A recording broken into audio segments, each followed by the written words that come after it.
एक समय ऐसा भी था जब इंसान सिर्फ एक जानवर थे। न कोई भाषा थी, न समाज, न ही पहचान था। बस अपने अस्तित्व के लिए लड़ता हुआ एक शिकार करता जीव। न उसे कल की चिंता थी, न भविष्य का कोई सपना। हर दिन एक जंग थी, भूख, डर और मौत से। यहीं से शुरू होती है जानवर से इंसान बनने का सफर। और उस सफर की सबसे पहली गूंज गूंजती है उन पुरानी गुफाओं की दीवारों पर। आज से अरबों साल पहले का वो समय जब धरती पर कोई इंसान, जानवर, पेड़ पौधे, यहाँ तक कि कोई भी जीवित प्राणी मौजूद नहीं था। सिर्फ एक उबलता हुआ आग का गोला जो सूरज से भी ज्यादा खतरनाक लग रहा था। न कोई हवा थी, न पानी, सिर्फ धधकती हुई गर्मी, अंधेरा और चारों तरफ तबाही। ये वही धरती है जिस पर आज हम खड़े हैं। लेकिन तब इसका वातावरण इतना विषैला और गर्म था कि जीवन का कोई सवाल ही नहीं उठता था। धीरे धीरे लाखों साल बीत गए। धरती ठंडी होने लगी, ज्वालामुखी शांत होने लगे और धरती का पहला समुद्र बना। इन समुद्र में विभिन्न रासायनिक पदार्थ एक दूसरे के संपर्क में आने लगे और एक अद्भुत प्रक्रिया की शुरुआत हुई, जीवन की प्रक्रिया। पहले पहल सूक्ष्म जीव बने जिन्हें हम प्रोकैरियोटिक कोशिकाएं कहते हैं। ये इतने छोटे थे कि उन्हें देखने के लिए माइक्रोस्कोप की भी जरूरत पड़ती। ये प्राणी ही जीवन की पहली कड़ी थे। कोई हाथ पैर नहीं, कोई दिमाग नहीं, बस एक सरल कोशिका जो जीवन के पहिए को घुमा रही थी।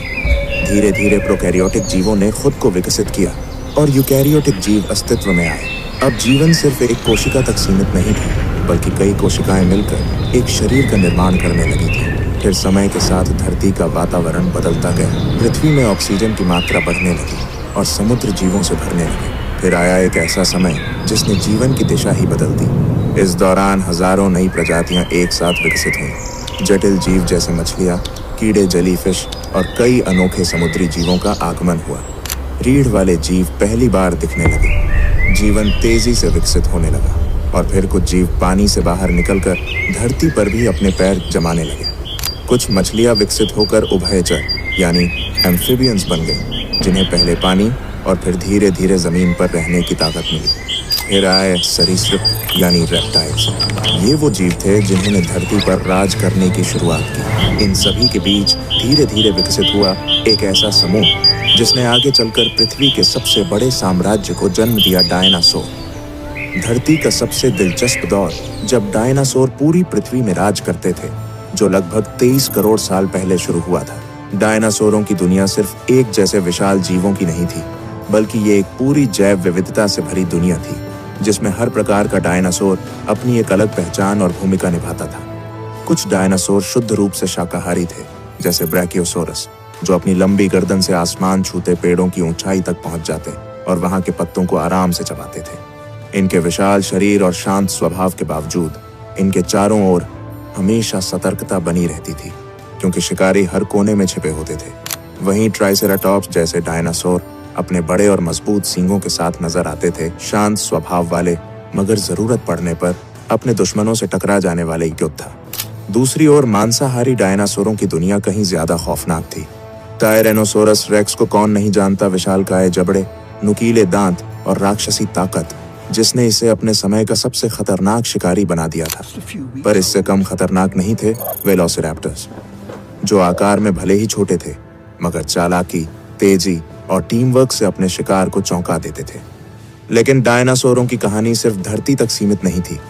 कुछ ने आसमान में उड़ान भरी, जैसे प्टेरोडैक्टाइल्स और क्वेट्ज़लकोअट्लस, जिनके पंख इतने विशाल थे कि लगता था जैसे पूरा आकाश ही उनके कब्जे में हो। ये उड़ने वाले डायनासोर शिकार करने के लिए या लंबी दूरी तय करने के लिए आसमान में इधर उधर मंडराते रहते थे। और वहीं जब नजरें समंदर की गहराइयों में जाती हैं, तो वहां भी डायनासोरों जैसा जीवन मौजूद था। मोसासोरस जैसे समुद्री शिकारी अपनी ताकतवर पूंछ और जबड़ों से पूरे समुद्री जीव जगत पर राज करते थे, जबकि प्लीसियोसोरस अपनी लंबी गर्दन और तेज तैराकी के साथ गहराइयों में शिकार की तलाश में निकलते थे। यानी डायनासोरों का युग धरती, आकाश और समुद्र तीनों में फैला हुआ था और हर जगह वे अपनी अपनी दुनिया के बादशाह थे। डायनासोरों का साम्राज्य करीब 18 करोड़ साल तक चलता रहा, लेकिन फिर करीब 6.5 करोड़ साल पहले धरती पर एक विनाशकारी घटना घटी। एक विशाल उल्कापिंड मेक्सिको के युकाटन प्रायद्वीप से टकराया। इस टक्कर की ताकत इतनी जबरदस्त थी कि उसने आसमान में धूल और राख का अंधेरा फैला दिया। सूरज की रोशनी धरती तक पहुंचनी बंद हो गई। तापमान गिरने लगा और सबसे पहले असर पड़ा पेड़ पौधों पर। जंगल धीरे धीरे सूखने लगे। जब पेड़ पौधे नहीं बचे तो शाकाहारी जीव भूख से मरने लगे, और जब शाकाहारी खत्म हुए तो मांसाहारी भी ज्यादा दिनों तक टिक नहीं पाए। धीरे धीरे बड़े जीवों की प्रजातियां एक एक कर खत्म होने लगीं। ऐसा लगा जैसे पूरी धरती की जीवन का कड़ी टूट रही है। और यहीं पर खत्म हो गया डायनासोरों का करोड़ों साल पुराना साम्राज्य। मगर इस तबाही के बीच धरती एक नई शुरुआत की तैयारी कर रही थी। एक नई सभ्यता, नए जीव और अंततः इंसानों का युग शुरू होने वाला था। डायनासोरों के विनाश के बाद धरती पर एक नया अध्याय शुरू हुआ। करोड़ों सालों तक दबे, छिपे और भय में जीने वाले छोटे छोटे स्तनधारी जीव अब मुक्त थे। पहले ये जीव पेड़ों की झाड़ियों में, जमीन के नीचे बिलों में या चट्टानों की दरारों में छिपकर रहते थे, क्योंकि धरती पर डायनासोरों का राज था और उनका किसी भी समय शिकार हो जाना तय था। मगर अब वह डर मिट चुका था। वातावरण धीरे धीरे स्थिर हो रहा था और जीवन को फिर से फैलने का मौका मिल रहा था। इन स्तनधारियों की खासियत थी कि इनके शरीर पर फर था, जिससे ये तापमान के बदलते हालात में खुद को बचा सकते थे। ये अपने बच्चों को जन्म देकर दूध पिलाते थे, जिससे उनकी संतानों की जीवन दर अधिक थी। जैसे जैसे समय बीतता गया, इन स्तनधारियों ने अपने पर्यावरण के हिसाब से खुद को ढालना शुरू किया। कुछ ने पेड़ों पर रहना जारी रखा, जहां उन्हें फल, पत्तियां और सुरक्षा मिलती थी। वहीं कुछ जमीन पर उतर आए और उन्होंने नई चुनौतियों का सामना करना सीखा।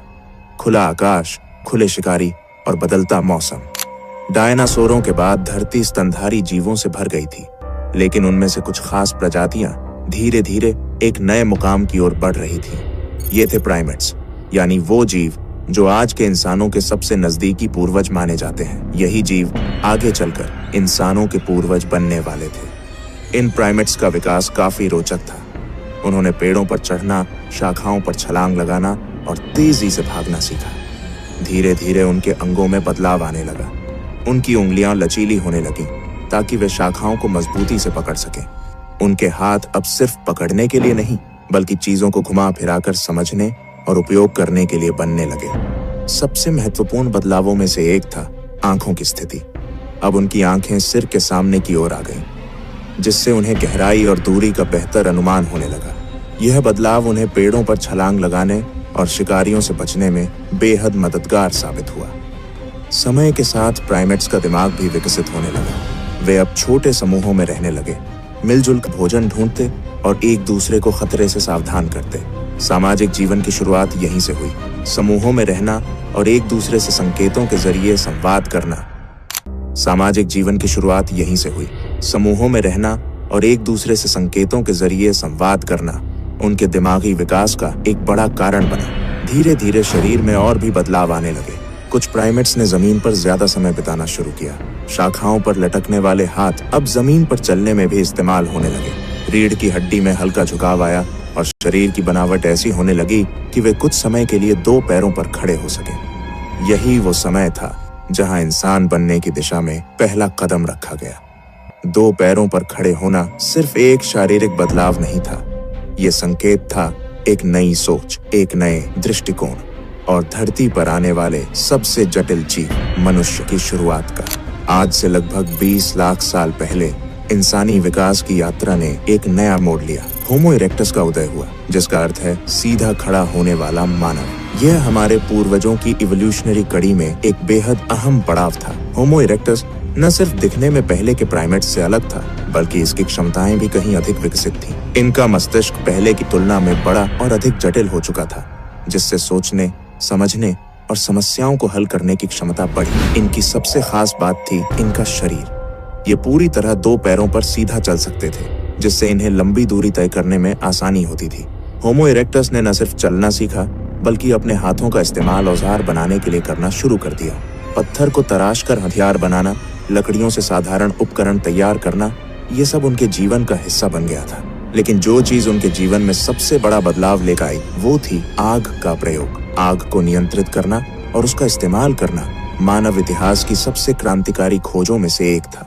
इससे खाना पकाना संभव हुआ, जिससे भोजन को पचाना आसान हो गया और पोषण भी बढ़ा। आग ने उन्हें ठंड से बचाया, जिससे अब वे ठंडे